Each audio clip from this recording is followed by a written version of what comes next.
Ration card থকা প্ৰতিটো পৰিয়ালে পাব 18,000 টকা। এই টকাটো পোৱাৰ বাবে এটা অনলাইন এপ্লাই কৰিব লাগিব। অনলাইন এপ্লাই কৰিবলৈ ক'তো যাব নালাগে, আপুনি নিজে নিজে আপোনাৰ মোবাইলৰ সহায়ত অনলাইন এপ্লাই কৰিব পাৰিব। কেনেকৈ অনলাইন এপ্লাই কৰিব লাগিব, কি কি ডকুমেণ্টৰ প্ৰয়োজন হ'ব, সম্পূৰ্ণ প্ৰচেছ আপোনালোকে জানিব পাৰিব। ইয়াৰ বাবে গুগল ব্ৰাউজাৰ অপেন কৰিব আৰু SBM লিখি চাৰ্চ কৰি দিব। যেতিয়াই ক্লিক কৰি দিব আপোনাৰ সন্মুখত এনেকুৱা আহিব। একেবাৰে ওপৰত চাওক দিয়া হৈ আছে স্বচ্ছ ভাৰত মিছন গ্ৰামীণ।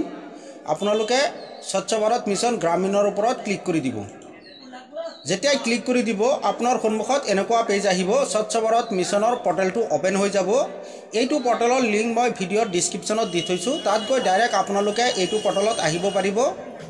এইটো পৰ্টেলত অহাৰ পিছত ওপৰত চাওক কেইবাটাও অপশ্যন দিয়া হৈ আছে। এটা অপশ্যন দিয়া হৈ আছে চিটিজেন কৰ্নাৰ, এইটো অপশ্যনৰ ওপৰত ক্লিক কৰি দিব।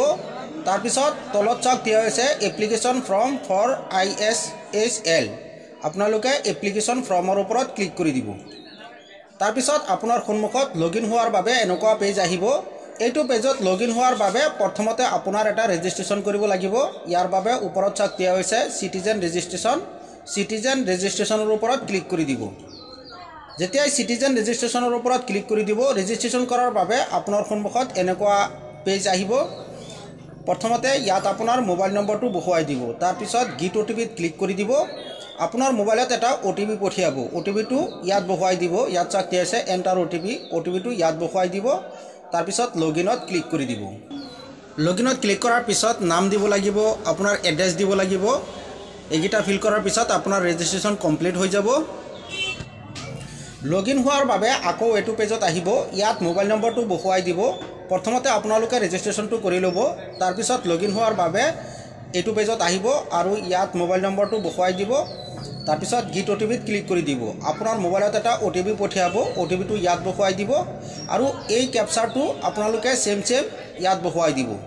বহুৱাই দিয়াৰ পিছত তলত চাওক দিয়া আছে চিঙিনত ক্লিক কৰি দিব। আপোনাৰ সন্মুখত এনেকৈ লগইন হৈ যাব। যিজনৰ নামত ৰেজিষ্ট্ৰেশ্যন কৰিছিল নাম শ্ব' কৰিব আৰু যিটো মোবাইল নম্বৰ ৰেজিষ্ট্ৰেশ্যন কৰিছিল ইয়াত মোবাইল নম্বৰটো শ্ব' কৰিব, আপোনালোকে দেখিবলৈ পাইছে। আৰু ফুল এড্ৰেছটো ইয়াত শ্ব' কৰিব। যদি আপুনি এপ্লাই কৰিব বিচাৰে তেনেহ'লে ইয়াত চাওক দুটা আইকন দিয়া হৈ আছে। এনেকৈ দুটা অপশ্যন আহিব। এটা হ'ল নিউ এপ্লিকেশ্যন, নতুন এপ্লিকেশ্যন কৰাৰ বাবে নিউ এপ্লিকেশ্যনৰ ওপৰত ক্লিক কৰি দিব। যেতিয়া নিউ এপ্লিকেশ্যনৰ ওপৰত ক্লিক কৰি দিব আপোনাৰ সন্মুখত এনেকৈ ফৰ্মটো ওলাই পৰিব। এই ফৰ্মটো ফিল কৰিব লাগিব। প্ৰথমতে ইয়াত ষ্টেটৰ নামটো আহি যাব। আপোনালোকে ইয়াৰ পৰা ডিষ্ট্ৰিক্টটো চিলেক্ট কৰি দিব। ইয়াৰ পৰা আপোনাৰ যিটো ডিষ্ট্ৰিক্ট হয় চিলেক্ট কৰি দিব। তাৰপিছত ব্লক নেম চিলেক্টত ক্লিক কৰি দিব আৰু ইয়াৰ পৰা আপোনাৰ যিটো ব্লক হয় চিলেক্ট কৰি দিব। তাৰপিছত পঞ্চায়ত নেম চিলেক্ট পঞ্চায়তৰ ওপৰত ক্লিক কৰি ইয়াৰ পৰা আপোনাৰ পঞ্চায়তটো চিলেক্ট কৰি দিব। তাৰপিছত ভিলেজ নেম চিলেক্ট ভিলেজত ক্লিক কৰি ইয়াৰ পৰা আপোনাৰ ভিলেজটো চিলেক্ট কৰি দিব।